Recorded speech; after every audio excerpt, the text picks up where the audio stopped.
we're going to have Molly, our fearless leader, give us an introduction, and then I'll introduce our guest speaker.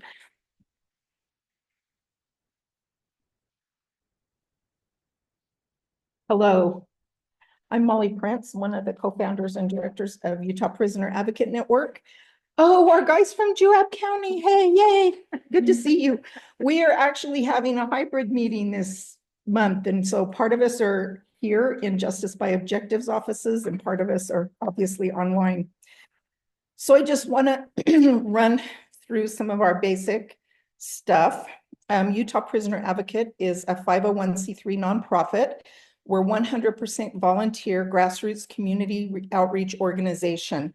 We aim to simplify the incarceration process for the supporters of incarcerated individuals while also advocating for better conditions in Utah's jails and prisons. We do this primarily by educating the public through monthly support meetings like this, our monthly newsletters, and open dialogue with the Utah Department of Corrections, county jail administrators. We also have guest speakers at our meetings. We try to form coalitions, and we have a shared network of useful resources. Instead of membership, our network consists of constituents that are formed by families, volunteers, criminal justice advocates, industry professionals, expert advisors, coalition organizers, formerly incarcerated individuals, and I need to say incarcerated individuals. We've got a couple of articles coming up in the next couple of months from incarcerated people from UNA County Jail. And then we have about 15 or 1600 Utah families on the UPAN mailing list, and I'm not sure what the new numbers are on our family Facebook group, but it's a couple thousand and growing. Also, I just want to say that it's a grueling experience when a loved one ends up in prison. It's a grueling experience for the incarcerated individual, the supporters, the families, the friends, trying to adjust to the rules, the regulations, and the restrictions of a life separated by bars. And the Utah Prisoner Advocate Network aims to make navigating that new life less complicated and lonely for families and supporters of incarcerated people while we advocate for better conditions inside the prisons and jails.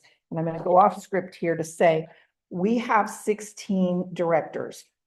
Currently, we have here in the room Ann Bradshaw, who organizes our monthly meetings, and she's the one you just saw. And then we have, oh, she also is now the IPP director for inmate placement program for the state inmates that are sent out to county jails. Then we have Karen Thompson. Well, you guys can't see her, but I can. She's our director of special projects. And we're going to take a moment to honor Warren's birthday today, but that'll come in a little while.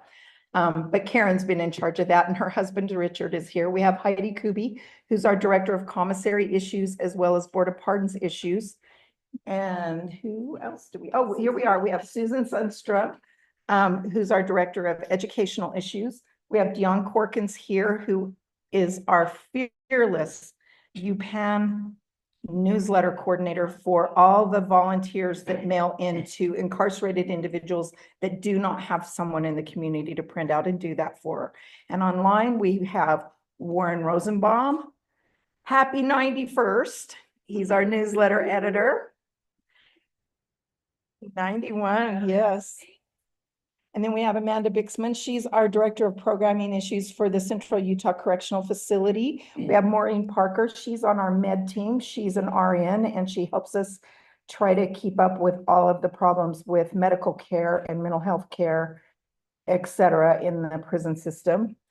And oh, Marcia is online. I don't see her face, but Marcia Lean Mitchell is also one of our med team directors, and she's our health educator. And Chris Moon is also on, and she's one of the other co-founders of UPAN and a director. And Shane, oh, there you are. Shane's note taker is right here. Shane is not here. He's in California taking care of family business. There you are, Shane. And he normally handles all these all this technical stuff that Anne is so wonderfully handling. So I'm going to turn it over to Anne to introduce Channae, or do we want to do Warren's? What do we want to do? We should have talked about this. Do we want to do Warren's? Let's do the birthday boy. So Warren, Karen is going to come over. Yeah, Karen's going to come over to the computer because we have something for you that we will get in the mail to you. So let me try places.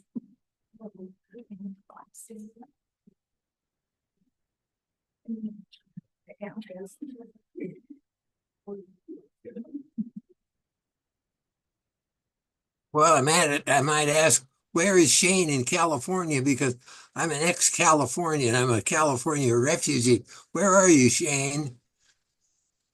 I guess maybe he can't hear me. He's at Sinai I can hear you. Hospital, actually. I'm in Los Angeles. Oh, okay. I'm from Fresno. Oh, cool. Happy birthday, Warren. Thank you. Thank you. Well, Yeah, my first Warren, day. Yes. we really had hoped that you would join us tonight, but you are not going to escape without being roasted a little bit just because you're online. We have honored you before with certificates and with recognition, and well-deserved for all the hard work you've done. Well, But thank we you. decided that we found an author and an actor, a celebrity that reminds us of you, and that's Matthew McConaughey. And he wrote a beautiful book called Just Because. And we have all been signing this book, and we hope that you would enjoy it. But we added a little bit. We added some Warren-isms to the book, if I can share them. Okay. It says, just because you're Warren doesn't mean you're just some old stuff. And because you come from Fresno, it doesn't mean you're mean, just tough. And just because you're off to Florida doesn't mean we can't still talk. And just because you learn to ride a bike doesn't mean you don't still walk the walk. And just because it's been 10 years plus, it don't mean your work is finished. And just because we say goodbye, the friendships will not diminish. And just because there is a need, so many make a noise. But because you served our country, you've earned the right to give the slackers hell. Just because it's Zoom links don't mean you can't be heard. And Warren often says, can you hear me? Can you hear me? And just because time zones divide doesn't mean that we won't listen to your words. Just because you're the oldest doesn't mean we'll keep you up too late. Drink a little caffeine, grab a nap, and then participate. Just remember Mondays, 1st and 2nd, are your favorite UPAN dates. And just because your hair is gray, it don't mean your words aren't right. The stars that chart the nighttime sky are the ones that are fixed and steady and bright. Oh. And just because you said it once, or once more, or even more, it doesn't mean we've heard it enough. And just because you taught us well, it doesn't mean it won't be rough. And just because they dangle, words don't fail to nail the thought. But proper verb and noun relationship clears confusion on the spot. Just because we said it last year and many years before, it doesn't mean that we don't still love you now and forevermore. A warrior, a scholar, a student, our friend and brother evermore. A life lived with honor, like our country, from shore to shining shore. Your UPAN family. Have fun editing that one, Warren. Thank you. Thank you so much, everybody. We Thank will- you very much. We will get this sent to you, and we hope that you enjoy it. I love And thank you for being our leader on the newsletter, for keeping us honest and correct, and also for keeping our vision clear. You've often been the one to bring it right back home to the purpose and the point, and ask us Now, exactly what is UPAN going to do about this? And we appreciate that so much. And happy birthday. Well, thank you. Thank you very much. Sure appreciate all of you.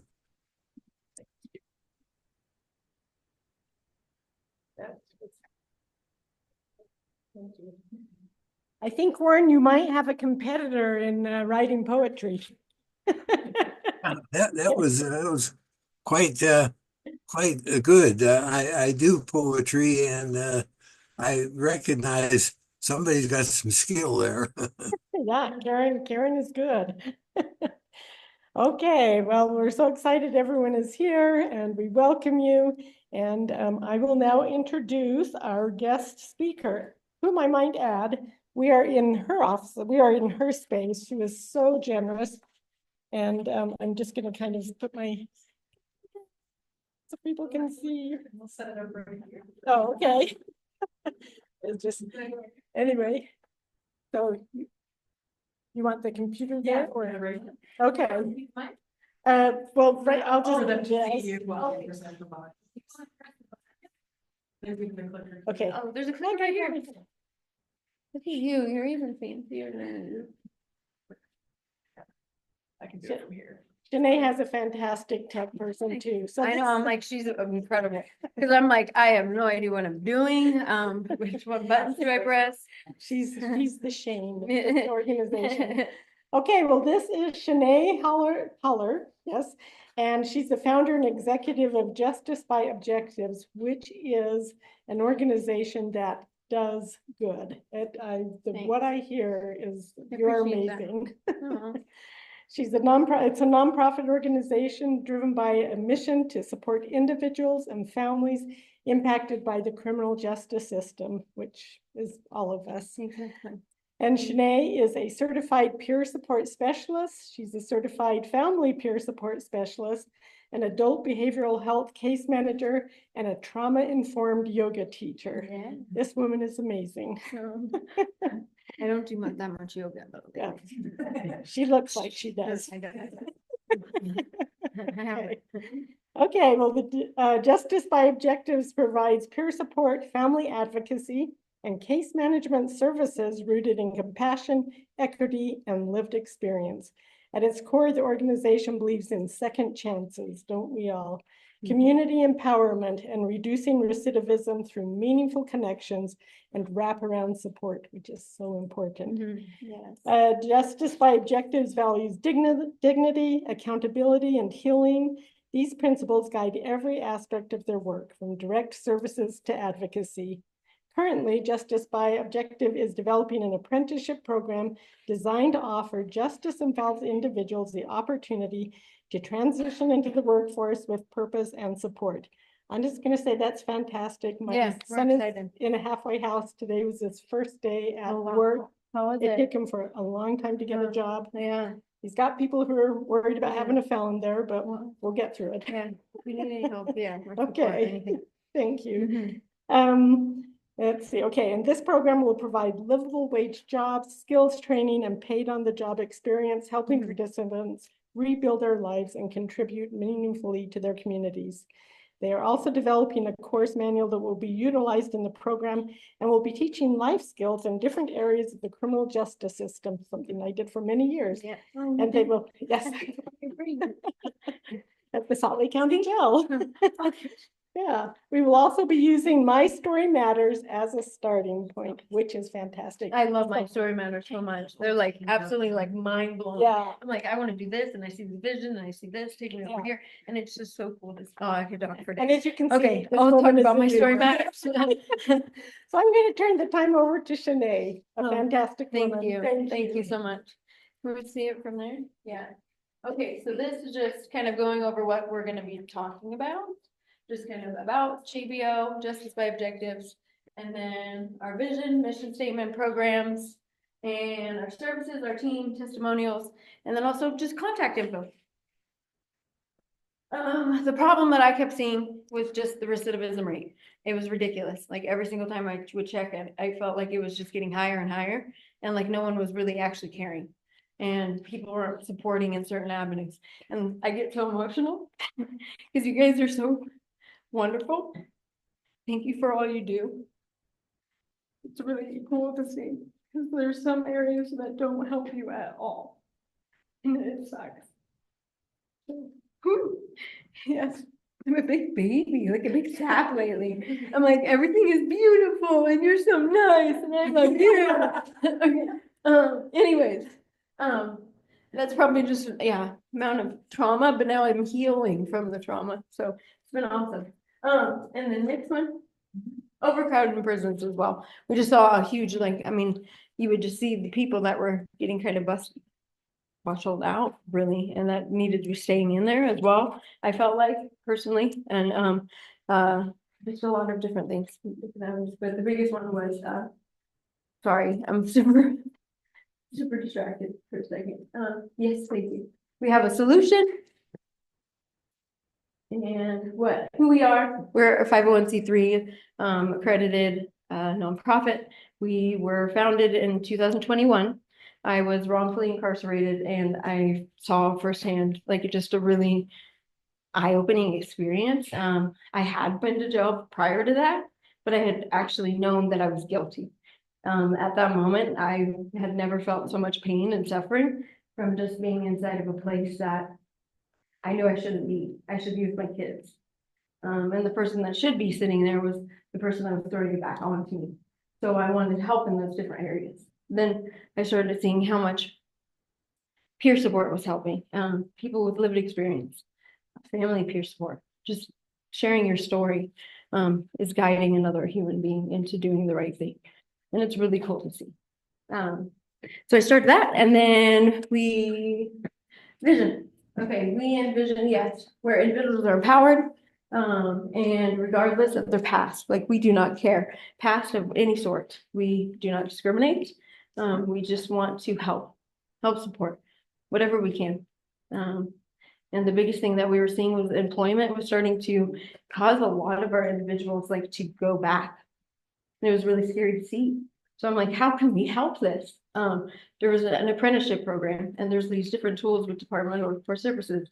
So we're in this pathway of setting it up, and then My Story Matters. Just they're the most incredible human beings.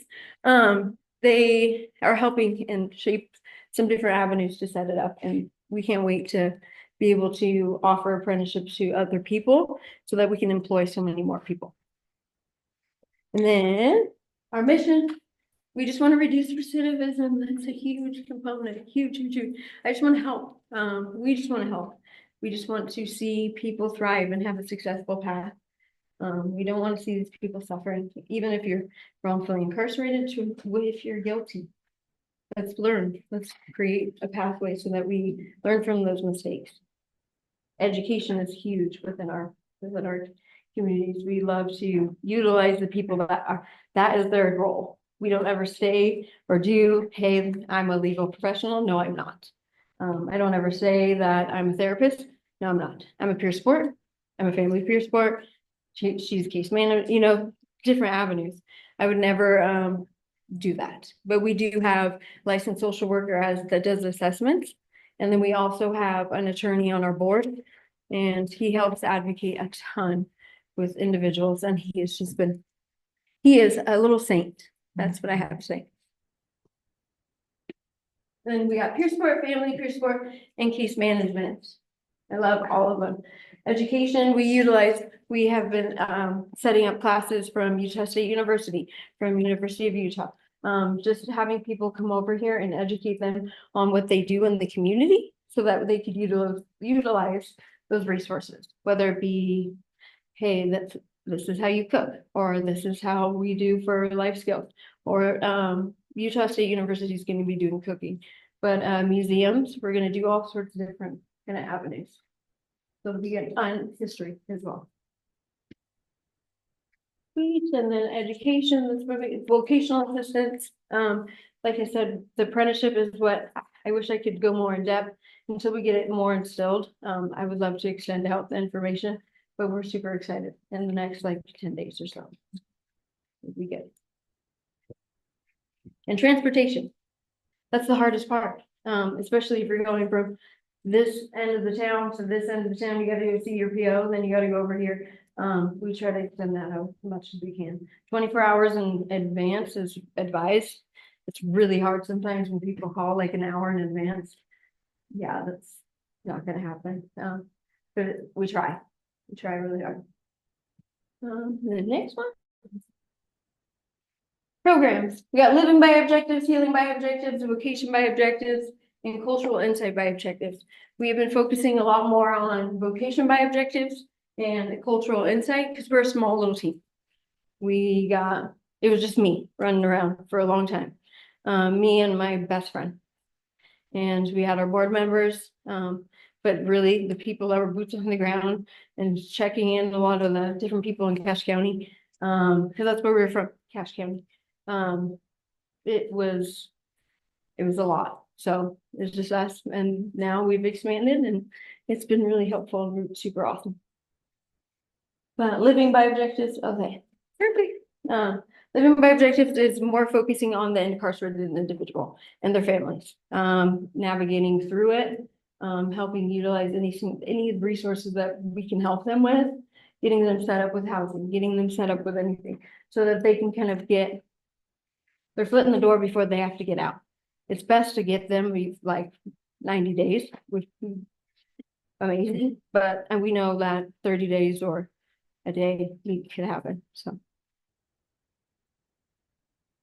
Oh, and then healing by objectives, this is a newer one. We're still on the pathway of getting this all set up. We're going to be utilizing the National Library of Medicine. They are amazing, and we are going to be educating on the health resources that they have to anyone that's within LGBTQ plus communities, as well as the BIPOC communities. And we just want to, this resource is so fabulous, and it's all free. They teach you so much about mental health and health. I'm showing this one. Vocation by objectives. So that one is more of the apprenticeship. We also do like mock interviews, kind of set you up with even vocational rehab if you need to utilize them. They're amazing. And we just kind of connect them in the best way we can. Cultural insight, this one's my favorite right now. Because we are taking people into the communities, going to the museum, going to the art galleries, which you took fabulous photos during that. That was super fun. Went to art gallery over in Orem, and that was so fun. It was like, because sometimes people have never experienced those things, and so eye-opening seeing like as simple as just an art gallery of the state capitol that you see every day, right? It's really cool. These are all our people. Well, we're missing some. Let's see. Who are we missing? Can't see. Oh, we're missing Lucky, and then we're missing Vincent. Lucky and Vincent. But this is our team. We've expanded so much. I used to just be me by myself, and I'm so happy that we actually have this little amazing team, and I just absolutely adore them. We have people that have been incarcerated, but to people that have just more educational background. And we love intermixing with each other and learning from each other. And it's really fun. And this is just from some of our folks, just if you want to read it. Do you want to read it? You want me to read it? Oh, I'm sorry. Yeah, you can't even see it. Okay. That's mean. I'm like, yeah, just read it. Have a good luck. I thought I lost control over my life, trapped in a cycle of abuse and control. But then I discovered Justice by Objectives, an organization that helped me reclaim my power and achieve justice on my own terms. She's such a sweetheart. Through Justice by Objectives, I found the strength to break free from my past and create a brighter future. Their guidance and support empowered me to take charge of my life and achieve true justice. I love hearing that. Sure. May I ask a question? How do you connect with potential clients? Like, Yeah. how do they learn about you? Yeah. Are you in the jails? Are you? We are. Yeah. So I was just at the jail today, and then we're waiting for ID badges for the rest of the group. But we can do professional visits, and we just go in, and we've been really focusing on the jail. We do release day for the prison, and we're going to be trying to find a different pathway. We wanted to actually see if we could extend out the life skills course. at the prison, so we're just trying to navigate all that. But really focusing on the jail right now. So are you kind of acting like a clearinghouse for services? Kind of almost in a sense, like, spreading you out to the proper resource line. But also we have the resources available if they need help, like we've helped people get a business license. We've helped people if they need rent, but we could help with a couple $100. Different resources like that as well. Do you have lists of housing and things like that? We do, and we have like fellow and affirming ones, ones that we've utilized in Salt Lake County. And then we're collaborating with the University of Utah. They're doing an awesome one right now. They're gonna do a whole statewide one. And statewide, like resource guide. Oh, So they're making one up right now, which is gonna be awesome, like so awesome, because they'll all have like the universal kind of go-to. It's really hard when you're like, I have these resources, I have these, and you're trying to understand and trying to help the same individuals. But you kept kind of going into a wall. If we can have something that's really universal, we'll be able to all have the same resources and help the same people. and that's Fallon specific? Yeah, Okay. that's So gonna it's be. very more This is what I'm specific saying. than 211. Okay. Yeah, because they're more focused, there's the tech program or You have the University of Thank you. Utah Prison Education Yes. Project. thank you. That's who's doing it right now. Okay. And I'm so excited for them. I think that's, and these are just some fun photos. She's one of my favorites, and we were in the newspaper and stuff, and just had some different articles, and hopefully there's a story with Deseret News. They've been following us for a little bit. Been fun. It feels weird and overwhelming at times. Articles. I will. Try to read everything digitally. I can't even access my Tribune. Yeah. Oh, I really? know that Deseret News, the one article will be submitted soon, but right now it's Yeah. kind of like a free article on the photographer's website, so Okay. we can send it out later. Do each of your peer mentors have a caseload or something? Yeah. But right now, it's currently, I'm just trying to get everyone certified as much as we can before we send them certifications. So they have to go through the state, so they have to go through the peer support specialist certification through the state. And so they do that. Yes, you got to should be already moved off. But, go through the state. They're the same with family peer support through the state. Yeah. I wish, we're in the process of becoming a training police, but I have way too much. I wish I had more hours in the day to do the things that are in my head, but I can't. Cause I have to sleep and eat. Online, they cannot hear the question. They can't? Oh, And if you want to- I keep walking away. I feel so bad. Oh, it's so sorry. Oh my gosh, that was so mean. Can't even see it either. It's like reflective. That's so mean. I'm sorry. But these are just some photos from our different events. We tried to do like some trainings. So right here, we had like a business coach come by and teach. And then we also had, it was like, we make little care packages that have like clothes, hygiene, whatever you need when you're getting out. We have professional clothes, a whole big closet, of just whatever you need, like new shoes, slacks, belts, whatever you need. There's a lot of hats. We have a lot of hats, which is cool. So if anyone needs hats. And this is just some statistics. We've changed a little bit on here. Just we've been having some folks that are having some hardships with mental health. So mental health has been a hard one lately. Can you explain I can't read that. Yeah, so this has the different recidivism right for the mental health conditions among incarcerated individuals in Utah. And just kind of the male, female, transgender, and then the non-binary. So those are the numbers of inmates. that are Yes. Incarcerated. With mental health, mental, They're showing the men have Less. mental health. fewer mental health. That's not true. I know, From. that's what I, from- but this is what, From real life, it's not true. It may. but that's what's interesting, huh? I know, isn't that So interesting? yeah, it looks like it just makes a distinction between diagnosed versus like serious Serious mental mental illness, health, which yeah. could also be because men are less likely to bring themselves into a position to go and get diagnosed. Well, and there's not enough mental health in the prison. Yeah, exactly. Even for people that, if I'm on antidepressants out here and I see my therapist once a month, that will never happen. Exactly. I'm Yeah. not the antidepressants, No, that's. but I'm never gonna see the therapist. No, and it's not too much of a difference if you look to Cause you know what I mean? It's 40, this one's saying like 49% to 39%. It's not nearly as, but it's still a big chunk of it. But you're probably right. Those statistics came from. Yeah, they came from, state? yeah, correct. Oh, this came from the state's website. Sorry, I'm not used to having it in front of me like that. And then this is our own, but this is from, yeah, the state's website. And then I just came up with that, like I'm in the process of writing a little book. It's actually helped me like heal a lot. It's just going through certain hardships, certain things. I've been writing like every single day and it's been really helpful. It's all from my Story Matters as well. They really get me engaged to want to write and like envision my future. It's really cool. And I want other people to experience it too. And that's about it. If you have any questions, these are 2 reference points for email and then phone number. And then we're here in Murray. We have classes, trainings. We try to do some support groups. They just kind of, we're a little harder with our schedules. We're hoping to get them back.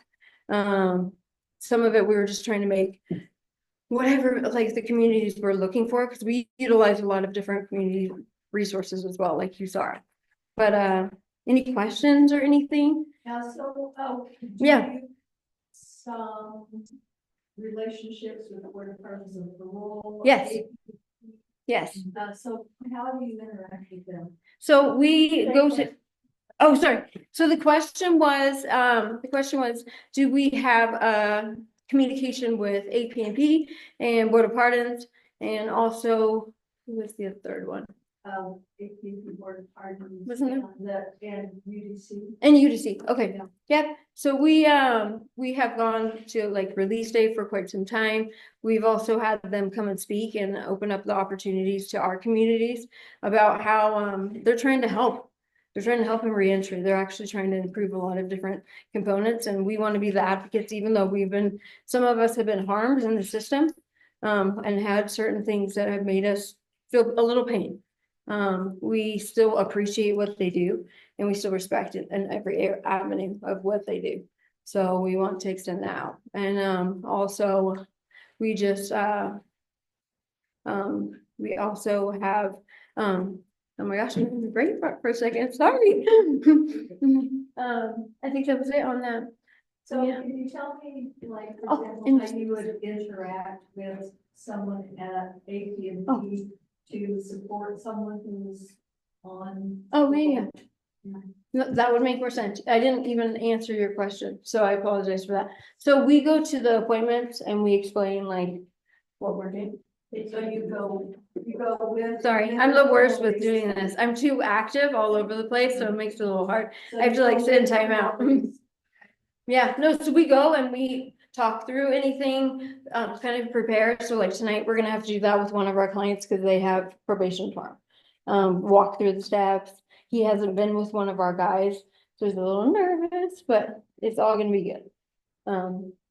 So, and you have a similar interaction with, the Board of Pardons and Mhm. Parole as well? Yeah, whatever we can help with, we go and I'm in the outreach kind of part of the Board of Pardons, and that's actually where I met Molly as well. So it was really awesome.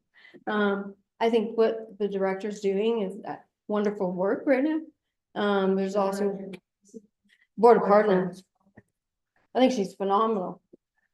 I think she's very educated and it's going in a correct way. Same with Utah Department of Correction. And Salt Lake City Police are really trying to revamp too. In fact, I feel like, you know what I mean? That's my personal opinion. Contact you, if they have some. They have. Yeah, they have. Yeah. Yeah, they have if they understand who we are and what we're doing. Yeah. And that's, Online people are. I know, I'm sorry. No, I'm the worst at it. And Just when someone asks a question, I'll say it out Okay, loud. okay, perfect. Oh, it'll be like team effort. Yeah. Okay. I love that. Okay. No, I know. I just ordered some. We could use them. That will be helpful. I know, next time. And someone wanted you to read what that says. Oh, it says, no matter how dark your past is, you can use it to light the way for others. That's very true. Because it's so true. Even though I literally feel the pain and sadness and I feel it daily. Because it really separated my family, my kids, myself. I lost it for a second and had to go to mental health treatment center for a couple times. It's just a lot. But no matter what your past is, you can turn it into a purpose. So I love it. Wow. Do you have questions for modeling? Let me look. I'm sorry. Yeah. I'm just checking to see if there are any questions. He gets a drink. Nope, but there are a couple of people who said happy birthday to Warren. And Shane says they're seeing some glare. And that's about it. These glasses are not for close, so. Okay, any other questions for Channae? I do. Yes, Molly. So, okay, so for example, today, I'll give a commentary. Do you want me just to come up? Yeah, that might be a good idea. If you have a question, come up and ask Go it. back and forth if you want to, yeah. I know, because I'm the worst, because I have to like move around. I'm antsy. I'm I'll like little stay kid. So, just for everybody's information, today we had a family whose mother was arrested down in southern Utah, who was in a psychotic break and attempted to murder someone or to harm someone. And so even though the son had guardianship, the police would not listen to him in order for them to take her to a psychiatric unit rather than straight to the police department. And so I was just really, as UPAN, we don't have a person on our board that will give free legal advice. Yeah. And so I was just really happy to be able to forward that to Channae. No, and I really And then she responded to the family and is going to connect them, hopefully with someone that can give them some guidance to deal with the public defender that says there's nothing they can do to get her evaluated, which is baloney. But I mean, as a mental health therapist, I know that's baloney. Yeah. But anyway, so Yeah. that's one way you get it from Yeah. other organizations referring clients to you. Yep. How else? Like, how do we get the word out? Mouth. Yeah, but your awareness, just telling other people, you know what I mean? Like if someone's out there and then they need some clothes, they need some professional clothes. They need some help with educating on how do you do digital literacy? So we're doing a whole course on like, how do you navigate Zoom? How do you do this? You know, because it's hard. I need to take that course. No, but it's hard stuff. No, because some of our guys had been gone for like 20 years. Right. This is overwhelming. It's overwhelming for me. It's overwhelming. I started up and I get so freaked out and I'm like, ew, they can read all my stuff and I hate all that stuff. But it's useful though. It's really helpful. And so, yeah, we try to help in any sort of avenue. Do you have a schedule that we could look at online to know Yeah. when courses are coming up? Yeah, so we're putting it on our website. So we usually put it on there. We're like a week behind on everything right now. But we have like a karaoke night that's coming up on May 23rd. We're doing a resource fair for reentry with the Department of Corrections over at the state capitol. So if anyone wants to have a booth or if anyone wants to help in any sort of way, we're gonna have booths all set up and have speakers presenting there. What date is that? I think it's on a Wednesday. That's gonna be on, What is it? Wednesday? 25th, June 25th. But is it a Wednesday or Thursday? That's a great question. Yeah, because it's June 25th. And it's We from also 10 have all 10 of to, our- and it's from 10 to 5. Yeah, we also have all of our events posted on our social media. Yes, We'll that make too. flyers for them on Instagram and Facebook, so you can always turn on post notifications there and we'll have events that are going on. Yeah. And so repeat that. So they have put So they Stuff on have the- yeah. all of their events posted on their social media. And so we can follow Justice by Objective Justice by- social media and it will pop up on our social media. That's perfect. So any of you, I know Shane's off, so he's probably talking to someone at the hospital, but Chris, if you're on here, can you make sure that we have done that on our social media? Her name's on here. I don't know. She might be at work. Yeah. I don't know. No, I'm No, not. yeah, absolutely. I'll help with that. Okay. Thank you. Cool. Yeah. Perfect, perfect. Because I think if we have this information, Mhm. that will help our families understand what's available as well as returning citizens. Yeah. No, And if the families know, yeah, because they panic and they don't that's scary. know what to do until, oh, my loved one's getting out next week. No, I know. And it's like, oh my gosh, I wish you would have contacted us 3 months ago because we could have Plan something told you out. everything. Well, planned to it do. out a little bit, made it Yeah. a little bit less stressful, you know, and Yeah. that's what we want to do, because I just saw how much stress they put on my family, so much stress puts on everyone's family, how much stress they rely on the other individuals instead of then like, they're just like, hopefully they have support. If they don't have support, what do? Nothing. It just They're stuck. perpetuates. And it protect, exactly, Unless you provide support in space where someone's already forced to exactly. be there. Mhm. So she said it perpetuates punishment in the space for people that are there. Oh, GWAP. Oh, let me see. He's got to turn it on. Oh, Maybe, there you go. He's, Sorry, I'm the worst on these. the microphone should be. okay, now we can hear you. Okay, yeah, just a quick question for Justice by Objectives. So we have a guy here that's getting out here in a week and a half, maybe Yeah. 2 at the most. And so right now, he has a place to live, but it's a guy that was on, I don't think he's on parole, he's on parole, but his PO has decided that for whatever reason, he just can't live there with him. It's gonna be his boss, even though the address should be approved. It's just his particular PO just decided not to let him live there, so now he's got nowhere to go and no information in here for a halfway house or nothing, can't get any information, so is your organization, can he contact you guys for Yeah. help with transitioning Yeah. out of here? 'Cause Yeah, no, this is- definitely. Give us a call and we can kind of navigate and like, and if you want the phone number, it's 435. 435? Yeah, 435-565-5229. And just give that a Okay. call, okay? And Awesome. Is there a definitely will help contact with whatever we can to navigate through that. And connect you with like maybe check into some sober livings, whatever we can, and see if there's any scholarships as well. Okay, perfect. I'll let him know. Thank you very much. Yeah, of course. Yeah, of course. Is there a certain contact name that we should tell them, or just call that number and they'll just answer? It'll be, you can ask for Channae. Okay, awesome. Thank you, Channae. Yep, of course. Can I ask you a question? Yeah, of course.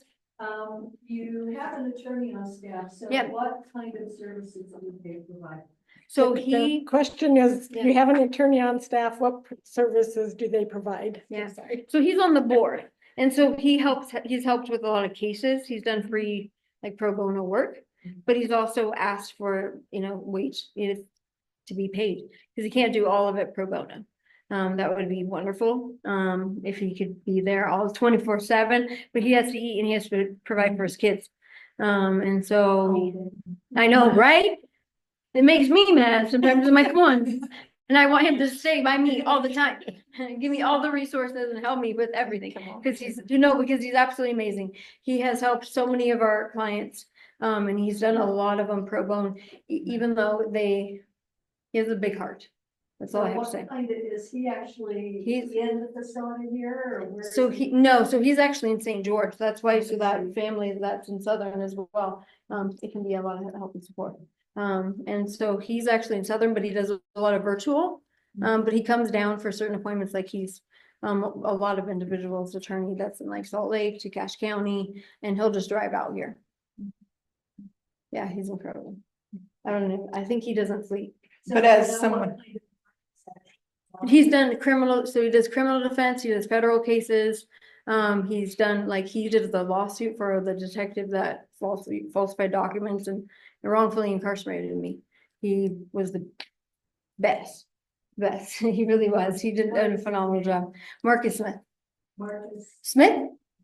so maybe we should get Marcus Can we Smith. get him on here? Well, we should get him on. So UPAN has a list of attorneys that have, well, most of them that will do board work or appeals or sue. But we could add him to our list as someone that that needs help with an active criminal case. That would be fabulous. And I know- our list is not pro bono, it's paid. Okay, I don't tell Okay. people, I everyone appreciate on our list, because I want him to be paid. they're not gonna be on our list if Worth they it. don't get paid. He's, Yeah. but he's worth it too. I mean, he really cares. And I've never seen a prosecutor, go up to an individual and tell, this is what he did after Marcus. He was like, your attorney's really good. Prosecutors don't say that. They don't say that. No, that's true. So it was really cool to see because he does fabulous stuff. Okay, can I ask this? Does he Yeah. do any defense work for people who are incarcerated Yeah. and get charges in the prison? Ooh, good question. All of them. Will you ask him? I will ask him that because that's a really good question. Because some of Yeah. them are legitimate charges, Sure. but some of them right now, Yeah. the way the prison is working right now with the get along Yeah, yeah, yeah. program, and Yeah. I'm sorry if I'm offending anyone, Yeah. but they're not getting along. They're setting them up to fight. They are. And they've got certain groups that control other groups, Mhm. and I have heard nothing but bad things about it for the Okay. last 2 months that it's been enforced. Mhm. And so people are getting charged for third-degree felony assaults when they protect themselves when they're being attacked. And that's not cool. That's not cool at all. No, definitely. Okay, so I'm gonna talk with him tomorrow. Think it. Okay, no, but I'm like, Thank I am on that. And Marcus is always, he's been the most fair person because he really advocates for the people that have been wronged. Yeah. And wants the right, because he understands the law. Good man. Yeah. Oh, Thank you. I don't even know where he came from. It's so cool. But thank you so much for everything. I really appreciate it. And Any if you other guys need anything- questions? Thank you. Okay. Thank you. Just Oh, gonna any other double questions? check. I don't see any questions here. Any more questions in here? Okay, we've got another question. Oh, you didn't think of one. Okay. Not yet. Okay. Any other questions, you know, just call me, raise it, I can use my spreadsheet. Yeah. Do that, you can call me anytime. Okay? Sometimes I'm a little slow, and they don't get mad at me.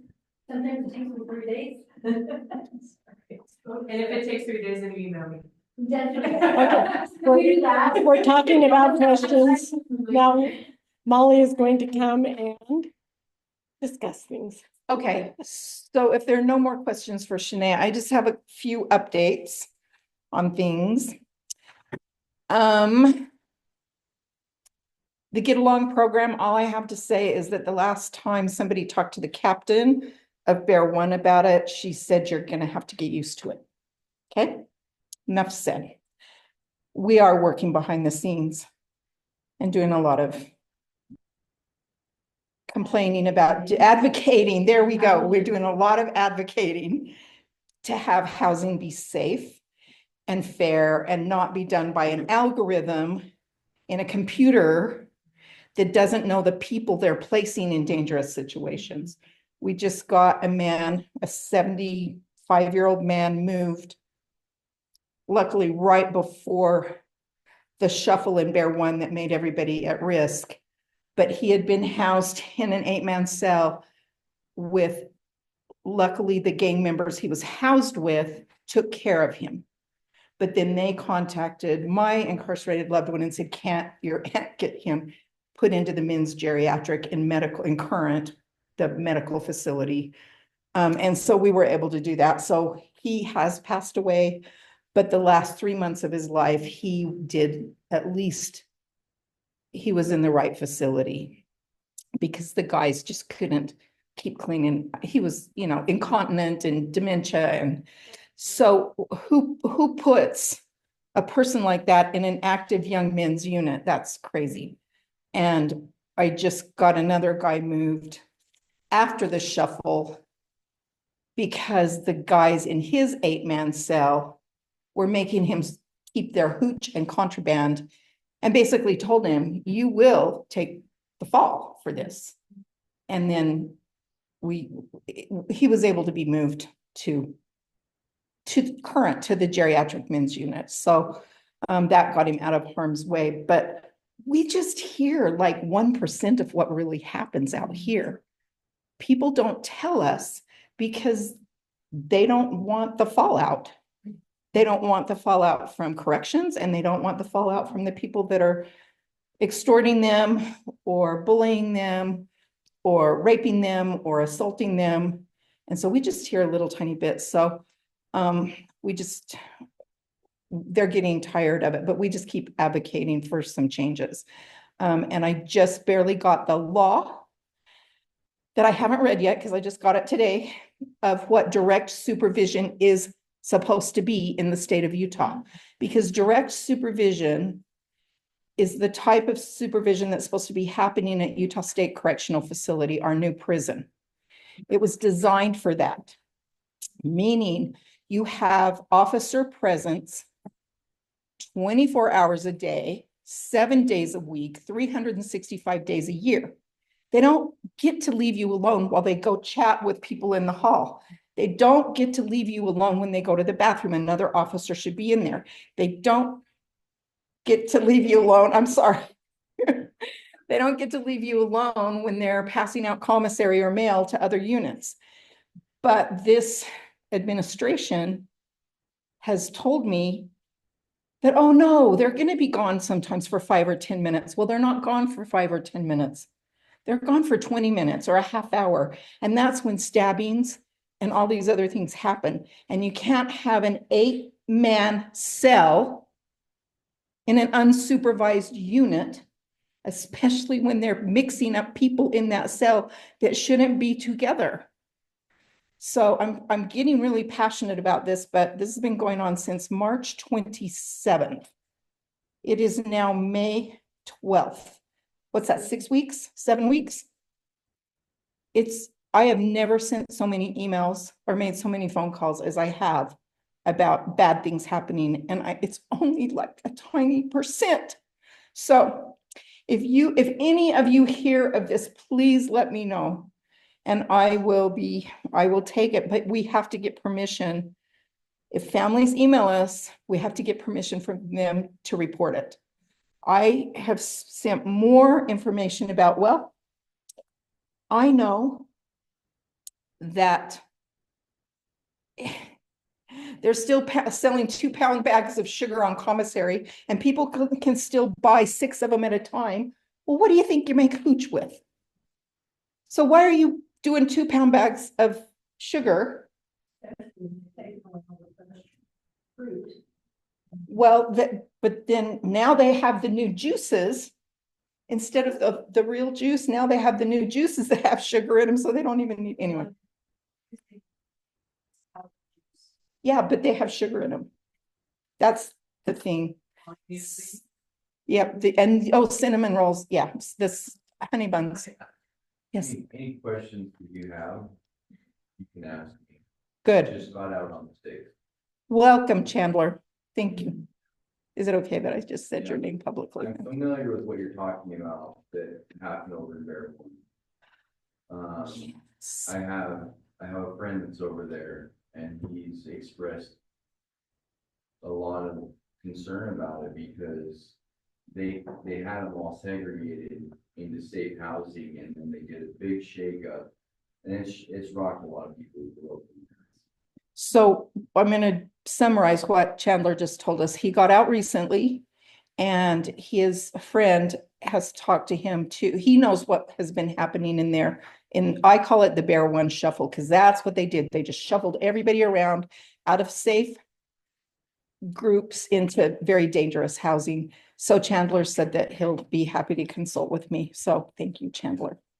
So moving on, we have a family orientation for the Utah Department of Corrections is coming up on June 5th, a Thursday. And I'm pretty sure it's either 6 to 8 or 6:30 to 8:30, something like that. And it's at the Fred House Academy out next door to the administration building in Draper. And they have that the first every quarter, and on the month they have it on is the first Thursday.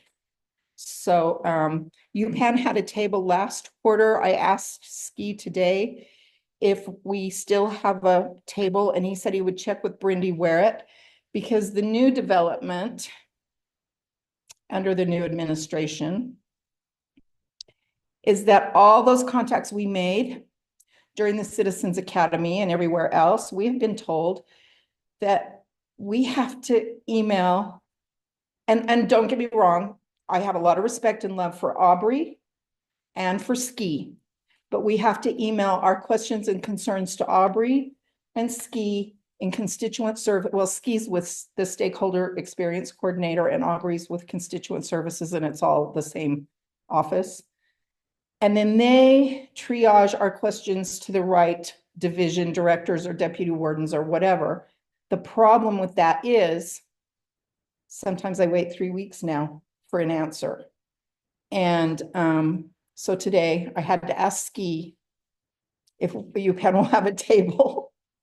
And he said he would ask Brindy. And whenever I say, well, I could have just gone straight, he just can, all he can tell me, because it's somebody above him ordered it, is thank you for following the protocol. Bless Ski's heart, but he's getting inundated with questions. Yes. I would strongly suggest, though, our group and your group and other like-minded, whether we have a table or not, we should have people in attendance. And we should wear some type of identifier so that if a family, especially if it's their first rodeo, and, you know, they might just seek us out and get a look. Hopefully, we get a table again. Molly was able to have a table. We were able to have copies of our current newsletter, contact information, and they had several people approach them and say, okay, I've never done this before, where do I start? But even without that, I think we need to be part of that. Not only to support the families that are going into this, but so we stay current in exactly what is the message that's being given to the families. Correct. I'm going to summarize what Karen just said. She is encouraging us, even if UPAN has not been given a formal table at the family orientation, we need to have some of us there as a presence with our name tags, so that we can talk to the families and let them know of us and of the resource, but also so that we keep our finger on the pulse of what different divisions and corrections is telling the families. So I think I already have it on my calendar to be there, but I might have to contact Brandy myself, just in case. She's wonderful. And that's the sad thing, is they have all told us, the directors and all of them have said, oh yeah, here's my email me. And then somewhere up the chain of command that changed since Brian Red left. And Yeah, just out of curiosity, so today when I responded to the person about IPP, I gave them the deputy warden's email. Anne's asking if she shouldn't have given the PP's email to the person that had a question about it. And since he told you to reach out to him, I think that's fine. Right? We can always tell anyone to email Aubrey Anderson. But, and honestly, there's some things with medical, we're still going directly to, like Dr. Wisner with DHHS. If it's something not urgent, we can go through, but I've already told them that I and Maureen is on here somewhere, and Ginny, we're not comfortable giving people's medical information to the public information office at UDC. It should go straight to the medical correctional health services. Okay, what else? Other updates? The Citizens Academy. If anyone is interested in attending that, are you signed up to go? Channae signed up for it. Yeah. Yes. We encourage everyone to go to the Citizens Academy if you can take that 10 weeks out of your schedule. And if you live close enough to get to it, it's held at the Fred House Academy. It will start in August and end in October. It's grueling. For me, with my health issues, it was grueling. It's every week, one night a week. Usually it was on Tuesdays for like 3 hours. And then some Saturdays, because we would have tours of the prison or the halfway house or something. And so if you're interested, email me and I can get you the contact information to get signed up. Yes, Chandler? Oh, I'm sorry. The Citizens Academy is put on by the Utah Department of Corrections for the purpose of teaching the public the reasons, how they work and the reasons behind how they work. Now, they're not going to give us all their secrets because we tried to get some things they didn't share, right? But they gave us, it was like drinking from a fire hose. However, you cannot, they won't let you go. It's my knowledge, you can't go if you are like on parole or if you've been incarcerated within just a certain amount of time. Is it 3 years? I just know that they make us do a background check. Yeah. And so if you just got out, you're probably not going to be able to go, but maybe down the road you might be able to. But email me and I can send you, because there's a form online. You can look it up on the www.corrections.utah.gov website and scroll down. And there's a little news blurb about it, and that's got the application on it as well. It's like a Google, it's a digital application. And you can fill that out. Otherwise, I'll give you Ski's contact information. Okay. What else is coming up? Molly, I have a question. Oh, Amanda, sorry, I'm not trying to ignore you guys. Hi. Do you know if they're gonna stream the orientation again on their website like they did last time? I think they are, because when Ski emailed me about it today, he said, or he texted me, but I don't have my phone in front of me, but he said he was asking what the feedback was about the online live stream and all of that. And we got positive feedback, especially for people who are not local. Yeah. So he just said, good, thank you. So I think he's probably trying to encourage Liam and the people in the tech office to do that again. Okay. I'll tell him that it's been requested. How's that? I'm all for it. Okay, do we have any other questions from online?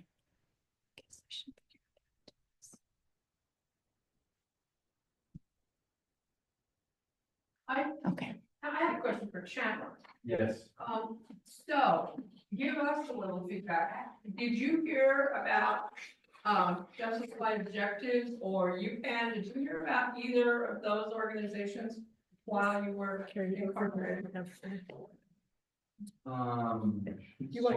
I've been to prison 3 times.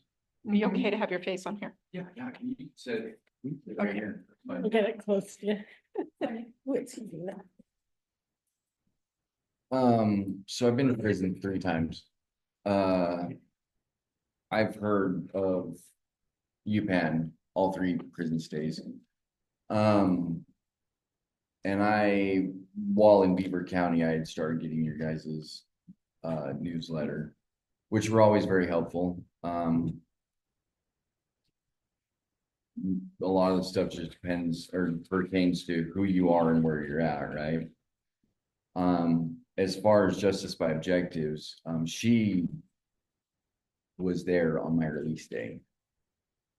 I've been wanting to get involved in the other side of things. And so I had the opportunity to come here the next day out. And then I found out about this through her, and she's helped me when I got invited to this.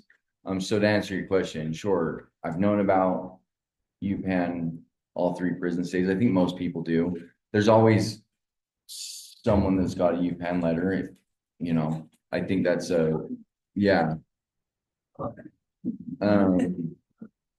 And I think Justice by Objectives is getting. Well, that was kind of where I was going. It's like, if we're not well known and discussed maybe in groups or whatever, how, you know, what could we do to get it, you know, move it up closer to the front page? You know, I don't know. You guys are doing quite a bit. What I would say, I think, are you guys on the tablets? I don't think I've ever seen any of your guys' stuff on the tablet. Seeing that would be, I think that would be a cool move. I don't know if that's possible for you guys. I'll just update since I'm supposed to be in front of the computer. We have requested to be on the tablet for months and months and months and months. in February, at our last quarterly meeting with the administration, they said that they were reviewing all the parameters that an organization had to meet in order to be allowed to be on the tablets. So I'm hoping, because I have a meeting with them on Wednesday, and I'm hoping that I'm gonna hear that we're approved for that. So thank you for bringing that up. That's good. That's kind of old news that needs to be new news. Put all the good energy out, right?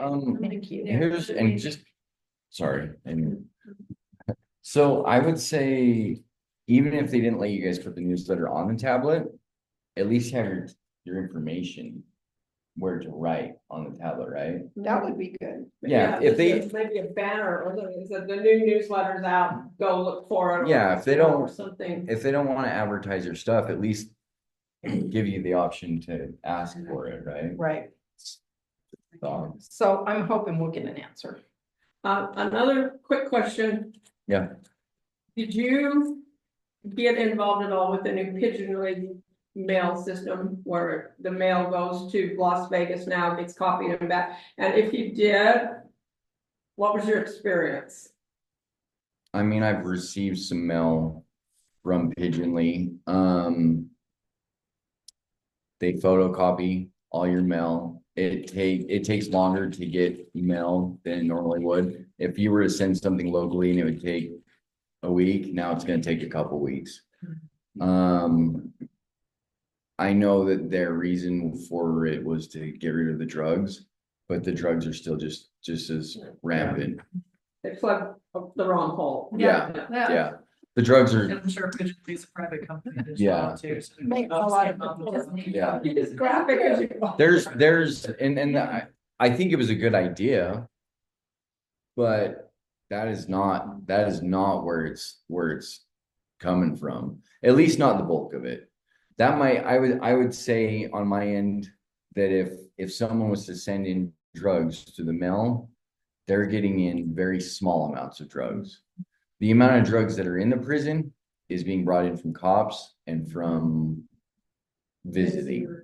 Except where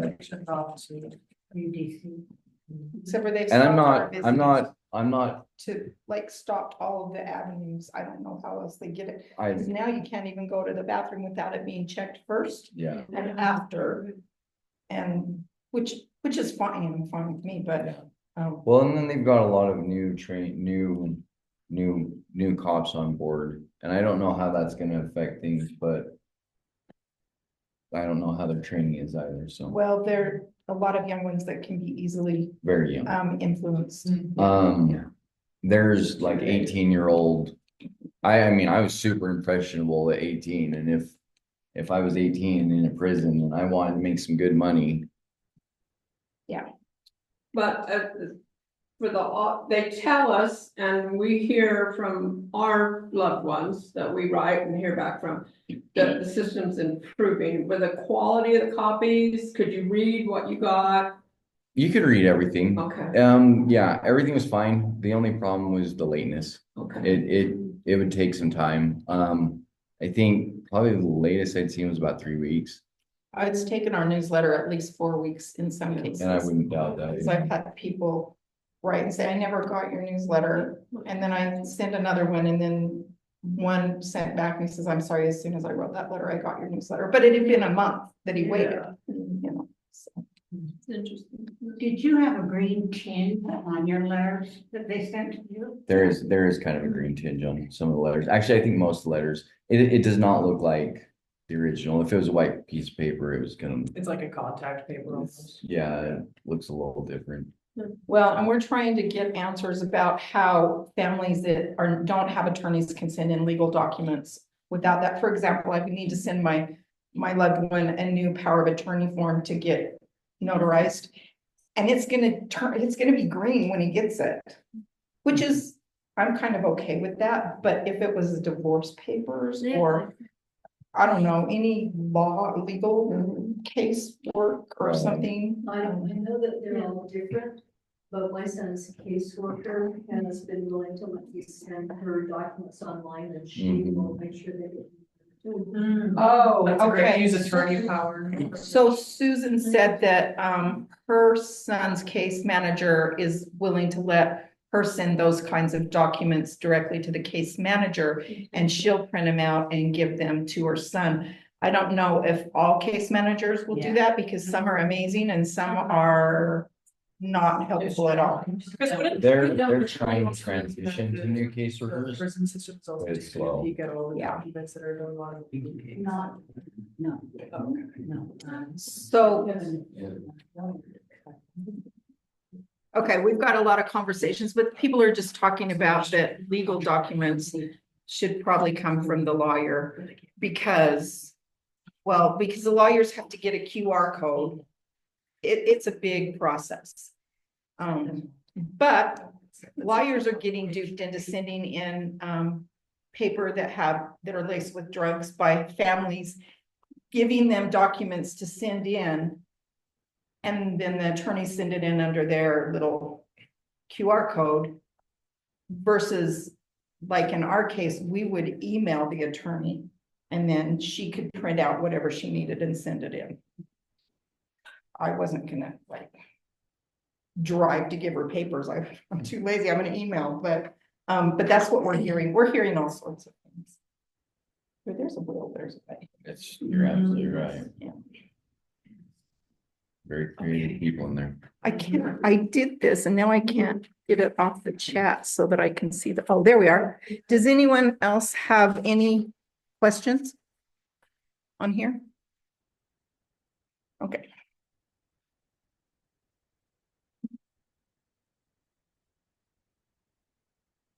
Does this get dizzying us carrying this computer around? Yeah, we have a question. Okay. So today we heard that they're graduating 23 or 26 people at the prison with new college degrees. With what degrees? College degrees. Oh, college degrees.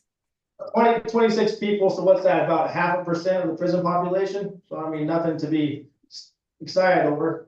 My question is, we have, like this gentleman said next to me, we have guys in here that were going to college that could have been part of this this program who got counted out and taken out of college.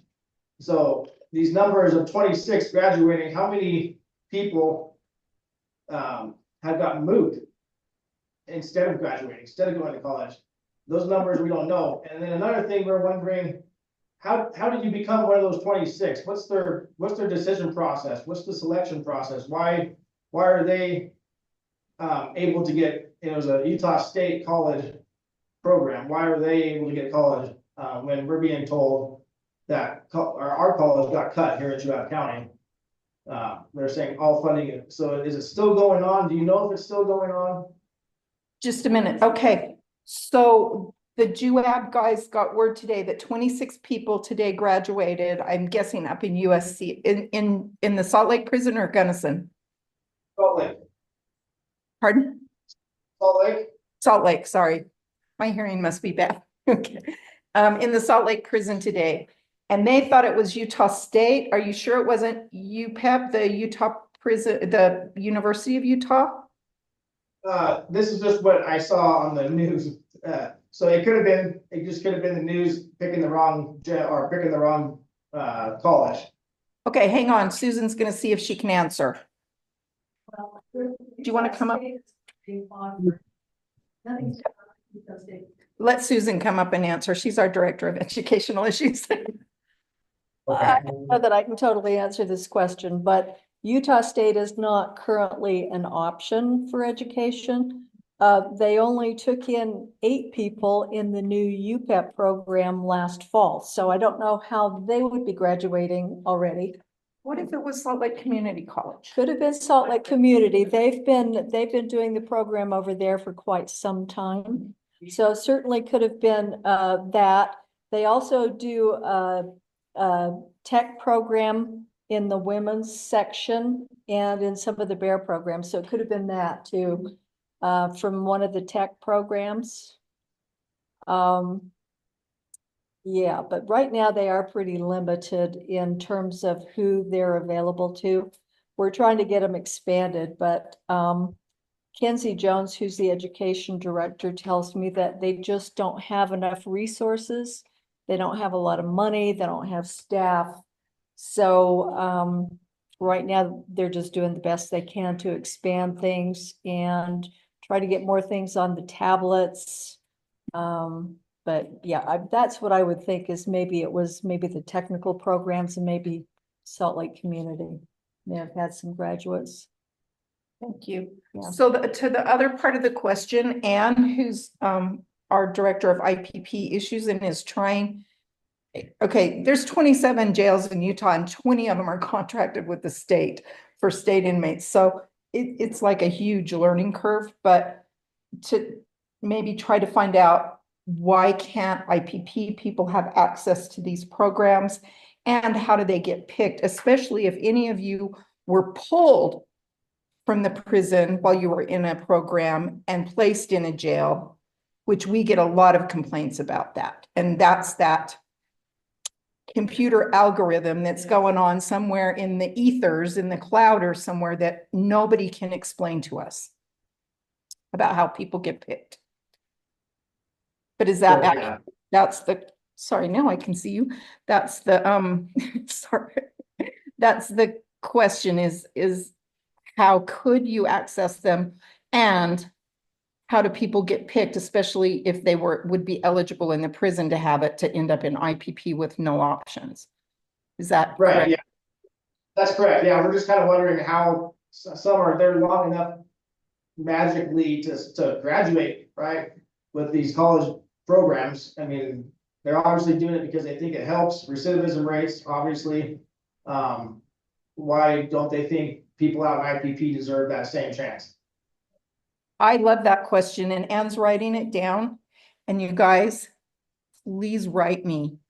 I will not use your names, but please write me these questions to P.O. Box 464.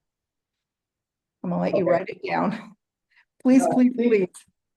P.O. Box 464 Draper? Yeah, 84020. Yeah. So that's You you. got that. And you can put it attention, Molly or Susan. Dion picks up the newsletters and she'll copy both. She'll scan and copy them to Susan and me. So we don't want things to fall through the cracks, but literally she just sent me what, 20 letters from one jail? Or no, one from Gunnison, all that were in a huge packet. So we get like really sort of inundated. So if you write and I get them and I print something out and put it right there on my desk, you won't get lost in the cracks. Yeah, and if you send letters, you might want to include that we have your permission to use the information that you're sending us so we can share it. Dion just showed me that there was an article on KUER that the 26 or 28 people who had graduated were from Salt Lake Community College. And I know that Salt Lake Community only takes applicants once a year, and they have a very limited number that they will take. So, Right. And they're associates degree only. yeah, associates. Wow. The University of Utah, the UPAN program right now is the only one that's offering a bachelor's degree. We do have a few people that have been doing not online, but Correspondence. yeah, correspondence, but they've been paying for it themselves through their families who've been paying for it. Okay. Yeah. Go ahead. Yeah, thank you. That answers. And then I know there was a question that popped up a few times that we saw the board attorney, the attorney at board hearings. We can answer that for you. They're not allowed to be there. So there's somebody who kept asking a question about should an attorney be at board hearings, and that's unless that's changed, unless you know something different. But as far as we know, attorneys aren't allowed at board hearings. Okay, that was on the webpage. That's maybe where you saw that on Facebook. And if it's a rescission hearing, you can have an attorney. Now you can, huh? Not a normal board hearing, but a rescission hearing, you can have an attorney. Rescission can. Yeah, like, or a board, and for like for parole violations. Right. Oh, Right. get down. Yeah, Yeah, but not for normal hearings like, oh, are we gonna look at whether Joe can release or not? yeah, not your Those, normal scheduled ones, but if there's a violation and they bring it back for a review, then you can have an attorney. right. Although we do have a lot of people, and our family used an attorney once for our third board hearing, I think, here in Utah. And what we did was we got information on how to write that letter of support and what to say and what not to say. And it really helped guide us. And so now that's the letter that's the letter I send out to people that ask for guidance on how to write a letter to the board. So because here in Utah, they don't let anyone testify other than the incarcerated person or the victim in regular board hearings. Yeah, they're no longer doing video recordings of board hearings either. They do audio recordings, but this person online was taking the board hearings, the videos, and creating his own website and doing Commentary on parodies, it. sarcasm. And it was terrible. I mean, it was just awful what he was doing with these things. So the board is no longer allowing video recording, but you can go online and listen. But families can listen. Yeah, I've listened before, but yeah. Chandler, what were you gonna say? You guys all heard of the Pathways program? I wonder if that's something that the LDS Church would be considering, right? Because have they ever mentioned anything? I actually talked to the guy who does it. Okay, you want to come up here? The question is, have we heard of the Pathways program? Because, and it was in relation to their question about education. Yeah, and I'm trying to remember, I'll call him and get more information, because I asked him about that. I said, have we ever thought about taking that into the prisons? And he said they do have some restrictions. For instance, you can't do it if you're on the registry, but they are looking at putting it in the prisons. I mean, they're trying to make an effort to do that. Pathways is a BYU program. You actually get a degree from BYU, and the cost is almost zero. So, yes. So with that, I was in Pathways. I was wondering if they could take them to IPP. If I was in Pathways while I'm there. Yeah. In Beaver, you mean? No, I was in the main prison. But that's what I'm wondering, right? Because it's all that they do on, you do all your work on the tablet. That's where you do your work, and then you meet with LDS missionaries once a week. So if there's missionaries, and there's likely when I was in Beaver, there was LDS missionaries, right? So if there's missionaries in these different jails, why can that not be offered to, like, these folks right here that are in Juab County? Why could that not be offered to them? So Chandler, oh, sorry, did you want to? Chandler was saying that they do have Pathways out at the prison. He was wondering why it can't be in IPP. I would suspect it can be. I think the only challenge would be getting it on tablets. And I do know the guy to call, so I will call him. Thank you. Okay, that's right. Anyway, but that would be fantastic, because that is, how much did you pay? Because I know it's very, very little. Okay, nothing. As long as and you gotta get a B average. Okay. That. You have to attend an institute class once a week. That's a religion class because it's from BYU, and you have to get a B average. Okay, did you have a question, Joab? Yeah, I got a question for him. Is it an accredited degree? Is it so BYU accredited? It's a real degree? Yeah, it's an actual degree from Brigham Young University. It's a real degree. It's not a. I can give him. Yeah, you get a diploma, a degree from Brigham Young University. So. Okay, perfect. We'll look into it too and bug our people about that. Then not Brigham Young. That one is Brigham Young, but the prison one is through Ensign College. Oh, the prison one is through Ensign College. Okay, yeah, sorry. So how about if I'm gonna get with Chandler aside from this. So if you do write, include all your questions about that, and I will make sure I get all the information from him, okay? Thank you, Molly. Thank you, Chandler. Felix, did you have a question? Oh, I thought you looked like you were going to ask something. Okay, any other questions? Okay, this is kind of discombobulating, doing a screen in a real life. Channae. Today and like, I really appreciate you guys, and we do a lot, but thank you. Oh, well, thank you, Channae, for having us and for explaining this. And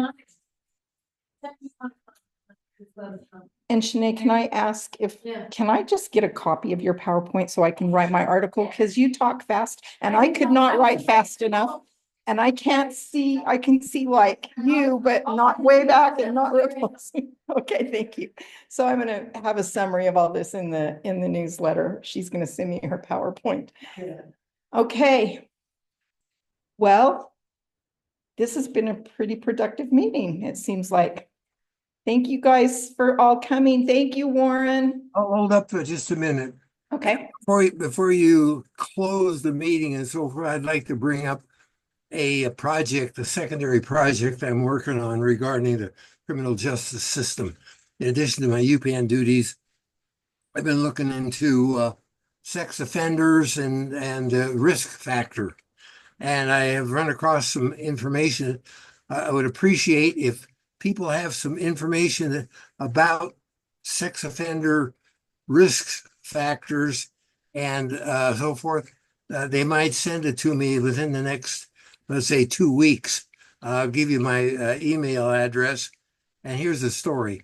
There are about 1,300 people in the criminal justice system, Utah criminal justice system, that are low risk or very low risk for reoffense. And yet they're still incarcerated. If you put that into numbers, I think, $45,000 as the incarceration rate per year. It comes out $54 million a year to keep these people in prison. And yet the risk factor of them is down around what the CCJJ came up with in 2019. They come up with 1.9 as the risk factor. That's a very low risk. The Department of Corrections increased this by 50% to about 3%. I don't know exactly where that came from, but that seemed to be the number that they're bantering around as the risk factor. In other words, 3% of the people released might reoffend. Okay, those below 60, the number drops to 0.4, or about one person out of 200 who are over 60 will ever reoffend. And yet we're keeping 1,300 people and their families tortured to some degree unnecessarily because of the low risk factor. And I suspect, and I'm quite convinced personally, but I got to prove it, that the risk factor of those 1,300, I rounded off because it changes every Tuesday, somebody come in and other people's are added and some released, it's over. But 1,300 is the number. Those 1,300 people and their families, they could be out walking, enjoying life and contributing to society.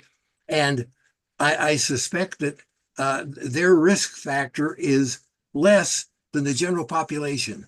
The general population, I forget what the number is right now, but interestingly, they're basing it on reported sex offenses. And the police departments themselves have admitted, and I have figures on this, that only 310 of the 1,000 sex offenses are ever reported. In other words, 2/3 of the offenses aren't even on record. So the general public is a dangerous place in comparison to the risk factor of the people that they're holding in prison, with a risk factor of substantially less than that.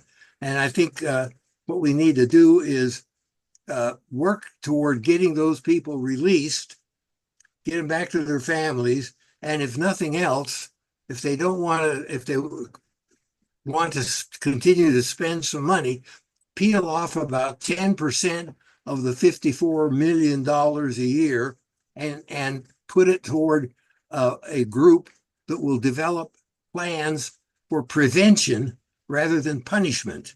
We need to start at a low grade, like third grade, fourth grade, and teach people the ethics and so forth so that they'll stay out of prison, and prevention being the primary factor instead of punishment being the primary factor. So if anybody wants to give me some information that they might have, and I'd be glad to look it over and help include it in the work I'm doing. My email address is wjogger@aol.com. Write it down. W stands for my first name, and Jogger was from Fresno Joggers. They were like a family. And rather than B.W. Rosenbaum. I need to interrupt you because we're almost out of power. So W Jogger, JOGGER at AOL.com. I don't want this to go dead. So I didn't quite understand that, but they've been writing it down, but the laptop is almost out of battery. okay. Anyway, anybody that has information that they feel might be beneficial to my work I'm doing to get these people released, send it to me at that address in the next couple of weeks. Okay, that's There's a man named Chandler that will email.